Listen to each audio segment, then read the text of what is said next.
Well, I think too, we have to be that way as well because I Mm-hmm. think sometimes as we go out, like you said, we just want to get the message out. Right. What happens when that person goes, well, why did my baby have to die at 2 years old? Yeah. And a lot of times that baffles us. That's like we don't Uh, know for me. That's hold on. Let's you and I sit down for a minute. right. I'd like to hear more about what was her name Yeah.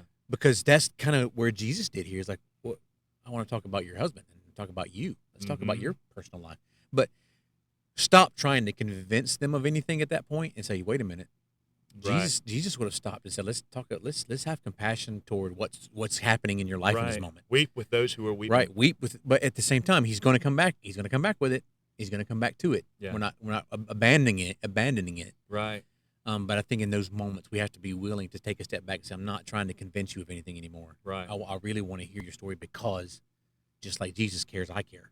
Yeah. And we have to be able to show that sometimes. Yeah. And you don't throw it away, right? You don't just glaze over it because the importance of the conversation, the importance of accepting Jesus as your Lord and Savior is so much more important than any other topic because we're talking about eternity, right? Mhm. We the issues that we face in this life.